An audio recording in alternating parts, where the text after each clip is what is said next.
작은 서점.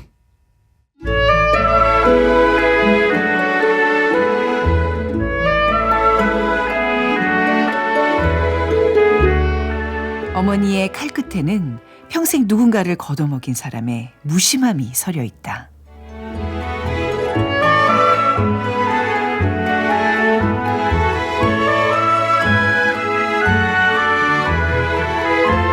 안녕하세요. 아나운서 최현정입니다. 김애란의 소설 칼자국 첫 문장으로 작은 서점 문 열었습니다. 칼자국은 김애란 작가의 자전적 이야기로 25년간 국수집을 운영한 어머니의 삶이 담겨 있습니다. 두 손에 칼과 도마를 놓지 않고 나를 키워온 어머니.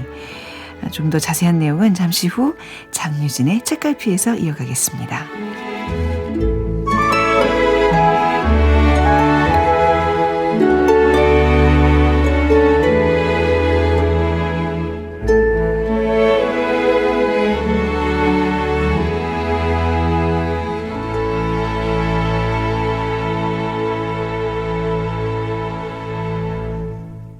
작은 서점 최원정입니다.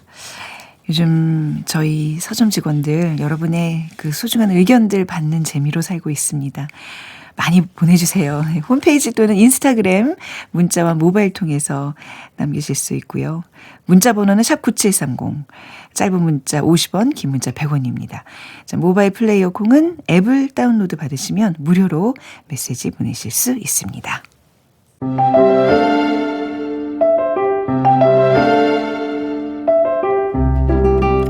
꽃과 잎 사이, 책장과 책장 사이, 사람과 사람 사이 언제든 끼워두세요.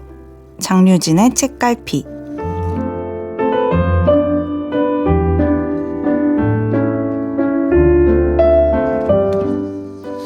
에세이 우리가 반짝이는 계절로 큰 사랑을 받고 있는 장유진 작가님, 오늘도 함께합니다. 어서 오세요. 반갑습니다. 네.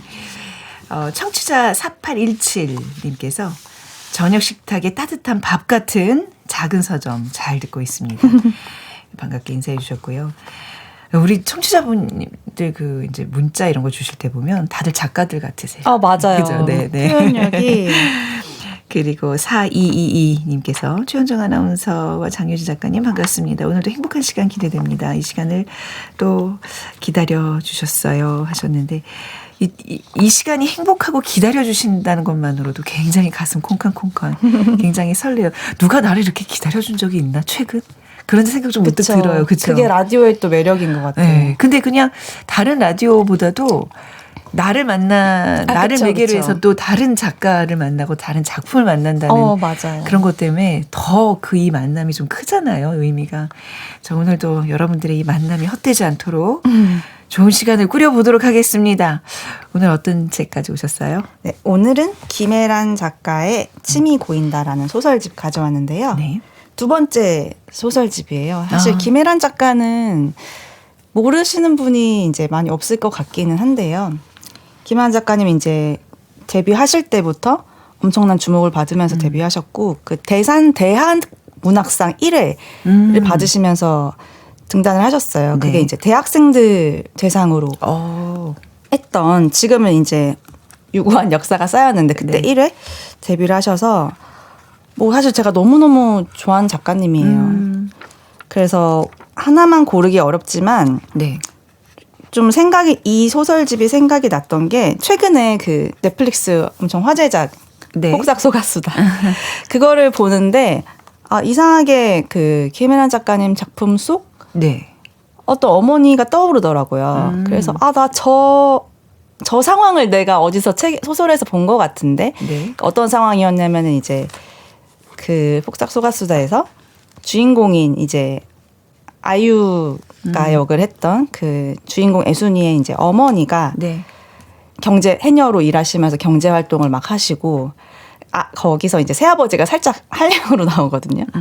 그래서 아버지 막 엄청 나쁜 사람은 아닌데 살짝 이제 한량이고 뭐 일을 안 하는 것 같고 이제 어머니가 다 네. 노동해서 돈을 버는 뭐 되게 많이 여러 작품에서 나왔던 구도지만 네.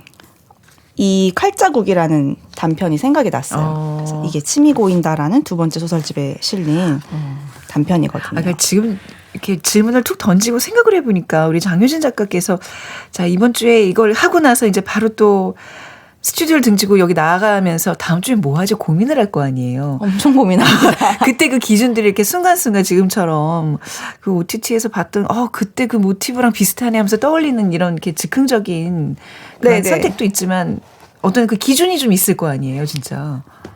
처음에는 이제 여러 책에 실린 작품들을 하나로 엮어보는 그런 식으로도 생각을 했었고 최근 같은 경우는 이게 이제 매주 하다 보니까 내가 이거를 매주 한 편을 정말 논문 쓰듯이 하면서는 안 되겠구나. 오히려 내가 더 길게 갈 수 없겠구나라는 생각이 들어서 그때 떠오른 아이디어들을 오늘처럼 넷플릭스에서 이걸 보다가 이게 또 연상이 되고 이런 식으로 그때 떠오르는 것들을 가져오는 것 같아요. 그러니까 이제 온통 머릿속에 뭐 그럴 것 같아요. 우리 프로그램에 무슨 작품을 하지? 하면서 나의 일상이 계속 여기에 맞춰 돌아가는 제 오해인가요? 아니요, 맞아요. 그래서 이게 제목 코너명이 장류진의 책갈피잖아요. 그래서 정말로 뭐 제가 이제 물리적으로 책갈피를 꽂아두지 않은 것도 있지만 뭐 테이프를 붙인다거나 아니면 제 머릿속에 제가 그동안 읽어왔던 많은 소설들에 제 머릿속에 책갈피가 끼워져 있는 장면들이 있잖아요. 그런 것들을 이제 뒤적거리다가 오늘은 이걸 가져와 볼까 하는 거죠. 이 시간 함께 하시면 장유진 작가의 우리가 일상을 공유하는 거예요. 정말, 그죠? 정말 그래요. 네. 갑자기 너무 좋네. 네. 자, 아무튼 그래서 오늘 우리 함께 나눌 책은 김애란의 침이 고인다입니다. 여기 이제 수록된 칼자국과 침이 고인다 두 편을 만나볼 텐데 우선 이 침이 고인다 이제 단편 모음집이잖아요. 네. 어떤 책인지 좀 소개를 받아볼까요? 네, 사실 김애란 작가님 소설 너무 좋아해서 제가 이게 제일 좋다라고 말하기가 사실 어려울 정도예요. 그래서 제가 이 프로그램을 하면서 아까 저의 책갈피를 가져온다는 얘기를 말씀드렸었는데 제가 추천하는 소설들은 다 그냥 믿고 일단 사셔도 돼요. 아니 진짜로 정말이에요. 여태까지 진짜 우리 작가님의 그 픽들이 한 번도 이상해 정말 너무 만족스러웠었어요. 모두 재밌고 소장 가치가 있고 그리고 제가 항상 말씀드리지만 책을 소장을 하면 좋은 것이 책을 읽으면 이 내용을 다 안다고 생각하잖아요. 근데 정말 1, 2년만 뒤에 꺼내 읽어도 새 책을 읽는 것 같고 다른 단어들이 들어오잖아요. 그렇죠. 정말 달라요. 그러니까 내가 읽는 시기마다 다르고 그래서 제가 여태까지 소개해드렸던 소설은 다 한 번씩 읽었던 소설이거든요. 근데도 저 막 반전 나오면 소리 지르면서 읽고 막 울고 그 정도로 기억이 잘 안 나요. 두세 번 읽어도. 그래서 제가 추천하는 책은 저 믿고 다 구매를 하셔도 됩니다. 이 침이 고인다도 마찬가지죠. 이거는 정말 명작이고 명작이다. 명작이죠. 이거는 진짜 클래식의 반열에 이미 올랐다. 이 책은 그렇게 말씀드리고 싶고 진짜 그런 것 같은 게 저는 이제 회사 도서관에서 빌렸거든요. 이게 보이세요? 이 투명 테이프로 지금 너덜너덜하죠. 몇 번을 쌓았고 정말 이거 지금 너덜너덜해요. 이거는 정말 그렇게 많은들의 손길을 거쳤다는 얘기인데 진짜 와 유독 진짜 너무하네. 그렇죠. 왜냐하면 너무너무 좋은 책이니까. 좀 새 책을 좀 몇 권 구입해서 저희 소장을 해야 될 필요가 있어 보입니다. 너무 헐었어요. 지금 제가 손에 준 책은. 아무튼 그 정도로 많은 사람들의 사랑을 받고 있는 김애란의 소설집. 칼자국이라는 단편을 떠올리긴 했지만 사실 이 소설집에 좋은 작품들이 너무 많아요. 너무 많아서 사실 저는 성탄특선이라는 작품이 사실 개인적으로 제가 소설가가 되는데 엄청 중요한 의미가 있는 작품이거든요. 근데 이거는 또 저 약간 죄이어가지고 이것도 성탄절 방송 그러니까 그때까지 해야 되니까 아껴놔야겠다. 그게 좋은 얘기긴 한데 제가 살면서 느낀 거는 아끼면 뭐 된다고 그때 소화하는 게 맞는 것 같아요. 진짜 제가 살면서 좀 느낀 거예요. 왜냐면 나중에 까먹어요. 그 느낌, 그 공감력이 확 떨어질 때가 있어요. 아끼지 마세요. 그렇지만 뭐 여기 실린 작품들은 다 너무 좋은 작품들이 많아서 성탄 특선을 하지 않아도 네. 너무 많다. 아. 그래서 그거는 제가 성탄절까지 잘리지 않는다면 그때 하고 그러셨구나. 사실 취미 고인다 김혜란 작가님의 대표작이지만 정작 이 취미 고인다가 표자작인데 네. 이 표자작 어떤 내용인지 모르시는 분들도 은근 있어서 네. 취미 고인다도 또 너무 명작이라서 이따가 네. 말씀드리도록 하겠습니다. 네, 이게 저희가 이제 단편 소설 소개하다 보면 이제 스포일러나 주요 장면들이 포함되어 있을 수 있잖아요. 자, 이런 거 좀 피하고 싶으신 분들은 소설을 읽은 후에 다시 듣기 청취해 주시길 권유해드리면서 자, 그러면 오늘 성탄절 대신 가져온 칼자국 내용부터 좀 들어볼까요? 네. 사실 네.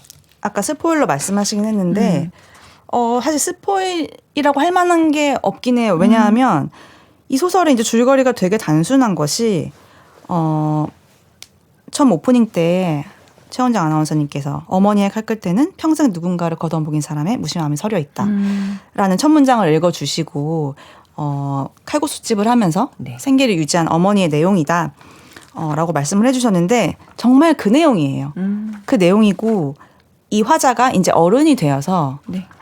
자기 아이를 임신한 상태예요. 3개월 정도. 임신한 상태에서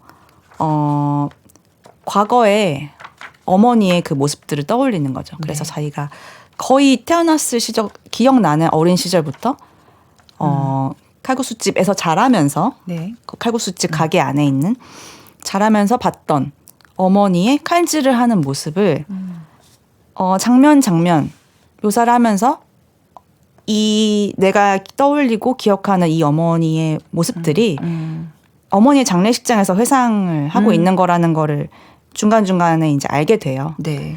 그래서 사실 그것이 답니다. 그런데 제가 예전에도 한번 말씀드린 적이 있었던 것 같은데 소설을 읽을 때, 문학 작품을 읽을 때 장편도 물론 그렇지만 특히 단편 문학은 저는 이 내용, 줄거리 뭐 요런 내용이다 라는 것이 차지하는 비중이 정말 많은 작품이 10%라고 그래요? 생각합니다. 네. 아, 그래요? 10%밖에 안 보세요? 네. 그래서 많은 경우에 10%고 네. 저는 한 2에서 10%라고 생각해요. 그래서 이렇게 줄거리를 말씀드리면 네. 뭐 별거 아니네. 그냥 뭐 식당 칼국수 했던 어머니 떠올리는 내용이잖아 라고 할 수 있지만 이 예술작품이라는 것이 네, 네. 뭐 미술관에 걸린 그림을 봐도 그렇잖아요. 맞아요. 저거 뭐에 대해서 그린 거야? 그거 사실 한 단어로 그냥 설명되잖아요. 그쵸. 그 이면의 것들, 그 이후의 여운들, 이거를 즐겨야 되는데, 단편도 그렇게 좀 접근하라는 그렇죠. 말씀이시군요. 네.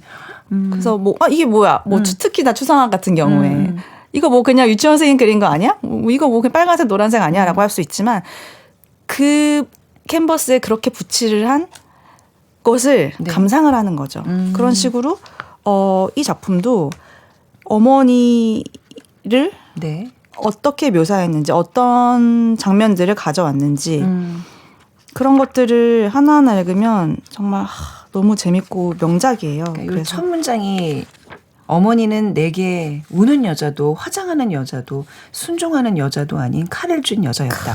이게 그냥 끝이에요. 그렇죠. 정말 그냥 첫 문단부터 진짜 끝냈다라고 할 수 있는데 조금 도입 부분을 낭독을 해볼게요. 네.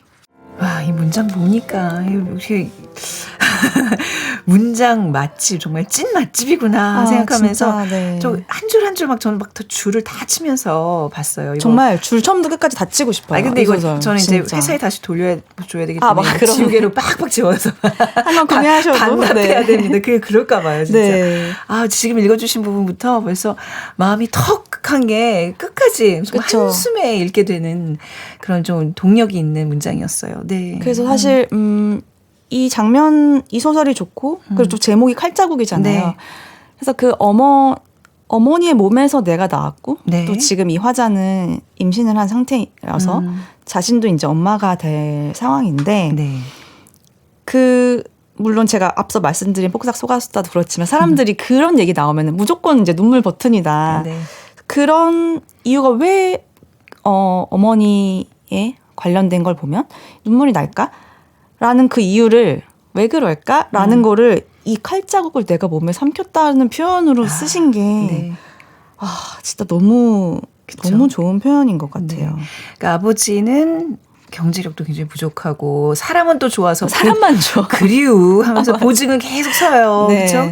그리고 심지어 중간에 좀 외도하는 장면도 있어서 정말 맞아요. 답답한 그런 존재인데 거기에 아랑곳하지 않고 자신의 삶을 당당하게 살아가는 그 어머니. 근데 저는 재밌었던 부분이 어머니와 아버지가 처음 만났을 때 배운 건 없지만 그 네. 아버지의 그 기계 인생은 밑바닥부터 시작하는 게 맞아요. 그게 너무 엄마 입장에서는 멋있었던 거예요. 그래서 네. 이 남자랑 살기 시작했는데 매번 어려운 처지에 처할 때마다 인생은 밑바닥부터 시작하는 게 그게 나중에 듣기 싫으니까 뭐 휴진가로 네, 던져버리잖아요. 그놈의 밑바닥 이러면서. 너무 웃겼어요. 그리고 정말 본인은 이렇게 칼 도마만 이렇게 손에 쥐고 있지만 가끔 오는 손님이 사장님 미인이세요 하면 거울 쳐다보면서 네. 본인은 아직 여자라는 거를 네. 이렇게 좀 느끼는 그런 우리 소박한 엄마의 모습. 아 정말 누구에게나 어느 어머니에게나 볼 수 있는 그런 모습들이 이렇게 곳곳에 있었어요. 이게 자전적인 소설이라니까 더욱더 마음에 네, 그런 와닿네요. 네, 인터뷰도 음. 있나 보더라고요. 네. 네. 그래서 사실 아까 그 화장 네. 부분 말씀하셨잖아요. 네. 그래서 어머니가 이 식당을 만나당이라는 식당이에요. 또 네. 이름도 만나당이야. 누가 제과점하던 간판을 아하. 그냥 그대로 써서 네. 식당을 운영하면서 또 얼마나 일을 어떤 식으로 했는지를 그 묘사하는 부분도 사실 너무 좋았어요. 어머니가 소처럼 일했고 뭐 민첩하고 활달한 소다. 적당히 허영심도 있고 장사하는 사람은 늘 깔끔해야 된다면서 화장품 네. 값도 아끼지 않고 뭐 미인이시네요 말 들으면 손살에 치면서 네. 또 방에 들어가서 거울 한번 보고 그런 것도 너무 좋았고 말씀하신 그 아빠의 그런 부정 네. 그 목욕탕 새신사랑 너무 그래서 웃겼어요. 동네 아주머니들 와가지고 그쪽 아빠 바나나 우유 희야시 된 거 들고 기다리더라 목욕탕 앞에서 그래서 목욕탕 가서 그 여자를 유심히 보잖아요. 물속에 들어가서 물속에 몰래 들어가서 봅니다. 네, 여자를 천천히 보는데 나중에 와서 하하하 그 여자 할매야 할매더라 할매 이러면서 네. 그런 네. 그러니까 김혜란 작가님 작품에 어머니가 유머가 있는 어머니예요. 네. 그래서 되게 힘든 상황에서도 그 정말 하나의 유머를 마음속에 품고 있는 그런 어머니의 그 모습들이 계속 변주되면서 반복이 되는 게 그걸 보는 것이 너무 좋아요. 그래서 그 불륜에 대해서도 네. 이상하게 우리 동네 어른들은 전부 애인이 있었다. 그러면서 이 시골의 부정을 묘사하는 장면도 그것 좀 읽어주시겠어요? 아, 네네. 저 이거 너무 히트였어요, 진짜. 네, 듣고 싶어요, 또. 사실 왜 안 힘들었겠어요. 그쵸. 그 가정이 이렇게 뭔가 삐걱하는 그 모습을 이렇게 자라오면서 보면서 이게 정말 가까이서 보면 정말 너무나 슬픈 비극인데 이거를 동네 사람들이 다 그러했어 하면서 희극화하는 그게 이 작가의 정말 통찰 같은 게 있는 것 같아요. 저는 이 김혜란 작가님의 작품의 가장 핵심이 유머가 아닐까라는 생각이 네. 들어요. 그래서 말씀하신 것처럼 이런 시골의 부정을 네. 이렇게 표현하는 것도 너무 좋죠. 그래서 이렇게 좋은 장면들이 네. 계속 나열이 돼요. 네. 저는 이제 이 소설의 시작과 끝을 이렇게 처음에 이제 시작을 어머니가 해주는 음식에 재료에 난 칼자국을 함께 삼켜서 그 칼자국에 서 느껴지는 그 아픔을 자기는 물리적으로 이해한다 그러잖아요. 네. 근데 끝에 어떻게 이 소설을 마무리하냐면 그 엄마의 칼로 사과를 하나 깎아 먹으면서 사과 조각이 내 속으로 들어오는 게 느껴진다. 축축한 혀를 굴려 그 맛을 음미한다. 사과 조각은 우주 멀리 날아가는 운석처럼 뱅글뱅글 돌며 내 안의 어둠을 여행하게 될 터였다. 저랑 통했어요. 사실 저 그 부분 낭독하려고 가져왔거든요. 이게 그래? 뭔가 숨이 상관이 그쵸, 되면서 너무 멋있는 장면이죠. 그 그쵸. 부분이. 네. 이 음식을 삼킬 때마다 이 느낌을 좀 이렇게 생각을 하게 될 것 같고요. 사실 어머니가 칼을 계속 잡고 평생을 살아오셨던 분이라면 저 같으면 아주 직관적으로 칼잡이라고 해도 됐을 텐데 네. 굳이 이걸 칼 자국이라고 한 것도 그쵸. 이런 의미인 것 같아요. 내 몸에 계속 남아있는 자국처럼 네. 엄마의 흔적이 있다라는 걸 표현한 거겠죠. 칼과 혼연일체하면서 희생과 헌신의 삶을 엄마에 대한 어떤 존경을 담은 단편이었던 것 같습니다. 그래서 이 소설이 단순히 막 어머니의 희생, 그 어머니 희생 덕분에 막 우리가 있었고 이거를 이렇게 약간 심파적으로 표현한 것이 아니라 네. 이 따뜻하고 품어주는 그런 단어가 아닌 칼자국이라는 어떻게 보면 좀 아프게 느껴질 수도 없는 그런 날카로운 단어를 통해서 이렇게 표현했다는 점도 사실 너무 놀라운 표현력인 것 같아요. 그래서 이제 어머니를 통해서 내가 나오고 내가 또 다른 세대의 어머니가 되고 이런 장면들이 이제 앞뒤로 반복이 되면서 나오는 부분이 너무 좋아서 그 아나운서님께서 읽어주셨던 부분이 그 사과가 돌아가잖아요. 그 사과를 칼로 어머니가 쓰시던 그 칼로 깎으면서 사과가 빙글빙글 돌아가는 이미지랑 이 우주 멀리 날아가는 운석처럼 뱅글뱅글 돌아가는 그 이미지가 뭔가 이 어머니와 나의 관계를 우주로 확장시키는 그런 이미지로 연결시키는 게 정말 너무 명장면인 것 같아서 이 부분을 한번 낭독을 해보도록 하겠습니다. 마지막 문장의 그 감동 여운을 간직하면서 노래 한 곡을 네, 이어서 듣겠습니다. 어떤 곡일까요? 네. 너무 직관적인 선곡일지 모르겠지만 아니. 더 크랜베리스의 Ode to My Family 가져왔습니다.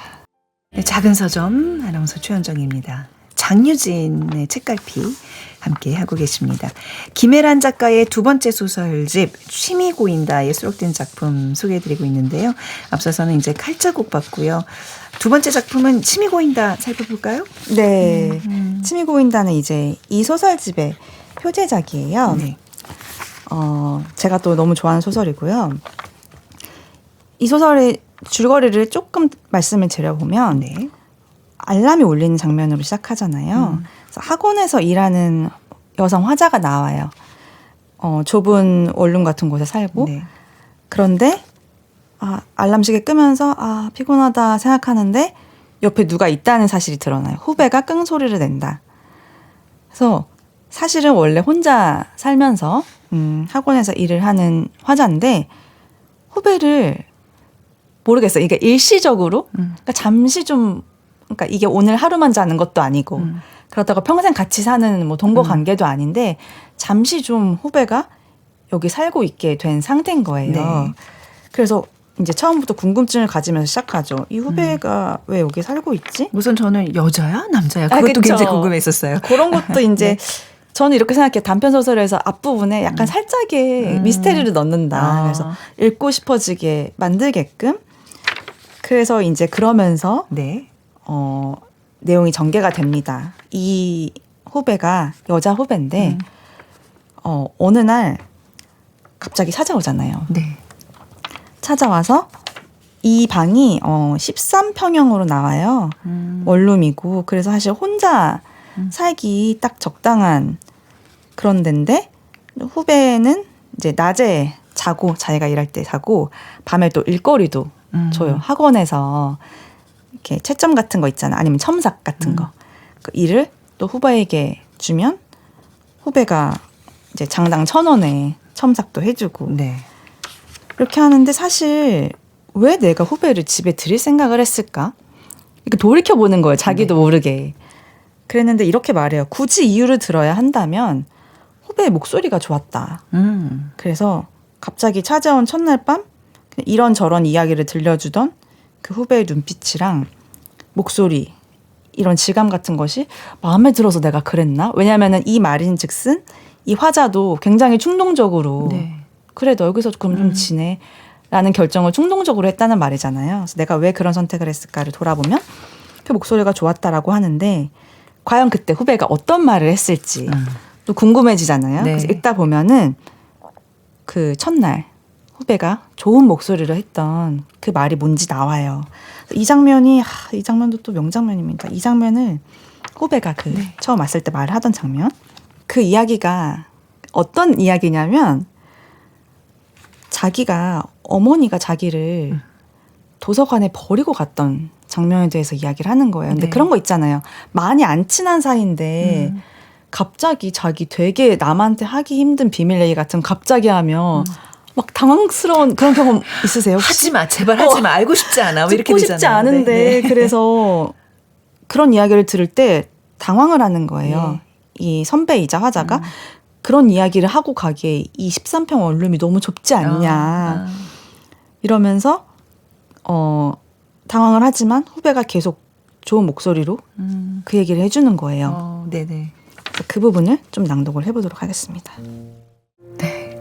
그 지금 같이 살고 있는 후배와의 이제 인연이 시작된 그 대화인데 엄마가 이 후배를 도서관에 이제 놓고 떠나가면서 껌을 하나 쥐어줬는데 사실 그 진위 여부는 알 수가 없어요. 약간 네. 의심도 약간 돼요. 과연 저렇게 몇 명을 사람의 마음을 움직이면서 저런 거짓말을 했을까 좀 약간 네. 의심은 되지만 아무튼 그 어마어마한 의미의 그 껌을 또 반을 뚝 뜯어서 이제 본인한테 주니 이게 얼마나 부담스러웠겠어요.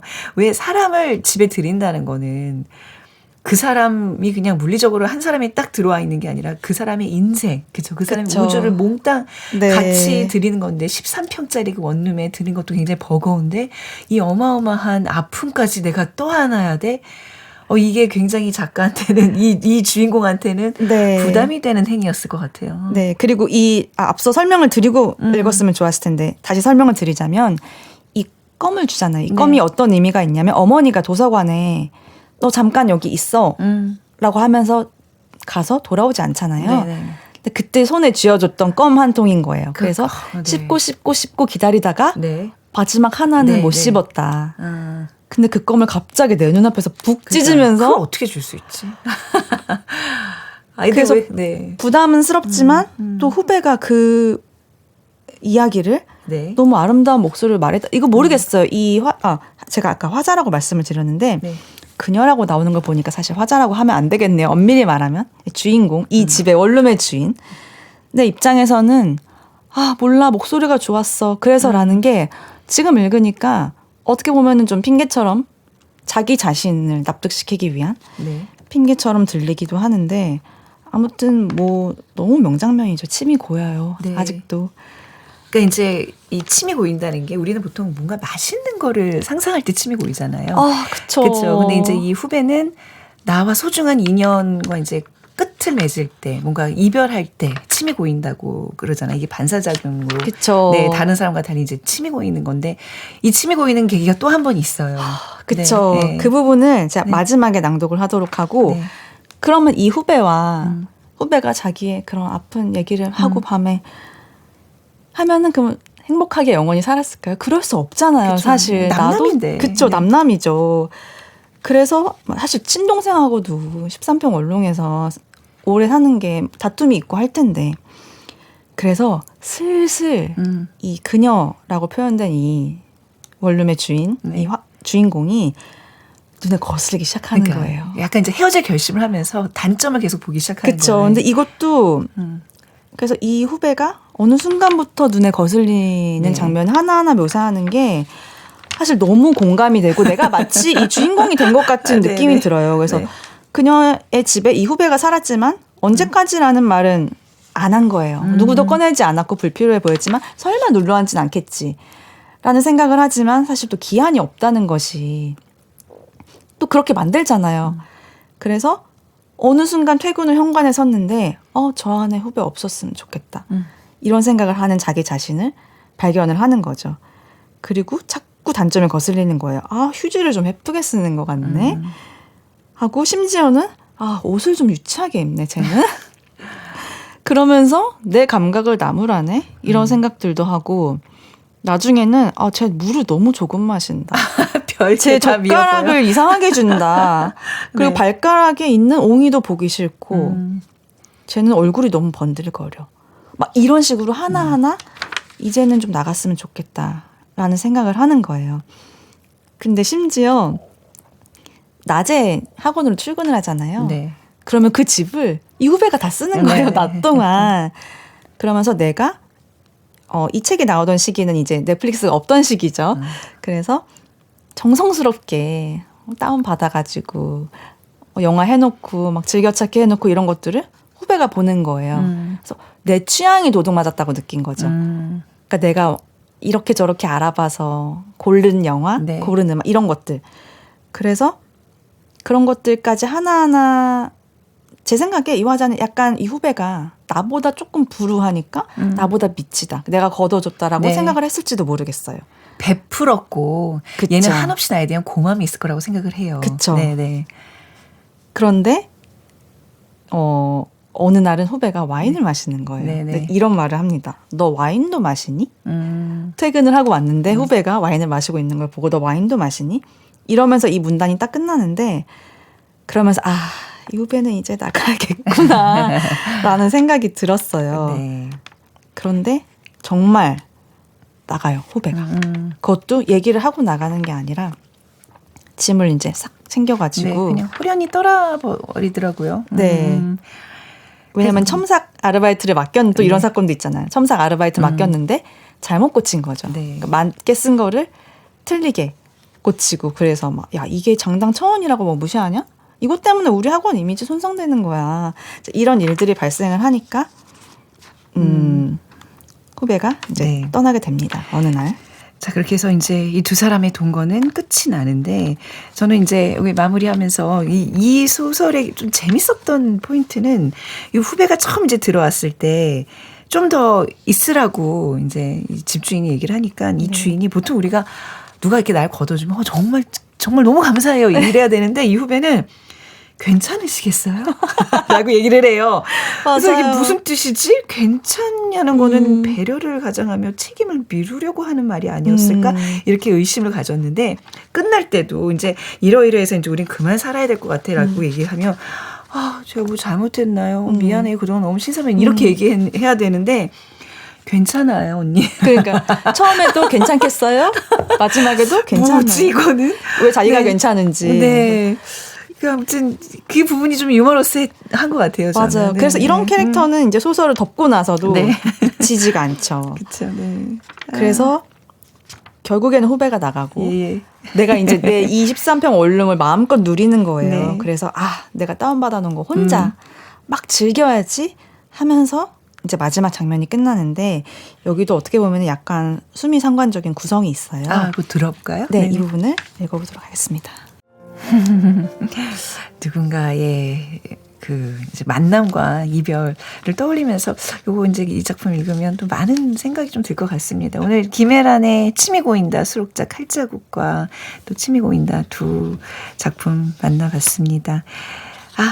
진짜 구매하고 싶은 충동을 일으키게 하는 책 오늘 소개해 주셔서 감사하고요. 또 가시기 전에 한 곡 오늘 마무리하는 곡 어떤 곡을 골라오셨는지 궁금하네요.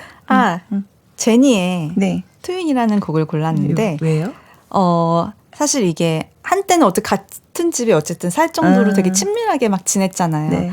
그랬다가 이제는 멀어진 사이가 된 건데 그 제니의 트윈이라는 곡이 되게 친밀하게 지내다가 지금은 소원해진 친구를 생각하면서 쓴 곡이라고 하더라고요. 네, 그래서 네. 너무 어울린다라는 생각이 들어서 가져와 봤습니다. 네. 진짜 오늘 잠들기 전에는 누군가와의 그 짧았던 만남 그 때를 좀 떠올리면서 네. 한번 생각만 하지 마시고 내일 아침에 또 한번 톡이라도 한번 보내는 기회 가져보시기 바랍니다. 다음 주 수요일도 저희와 함께할 책과 노래를 행복하게 고르는 한 주 보내시고요. 장유진 작가님 여기서 보내드리고 저희도 작은 서점 문을 닫도록 하겠습니다. 지금까지 아나운서 최원정이었습니다. 고맙습니다. 감사합니다.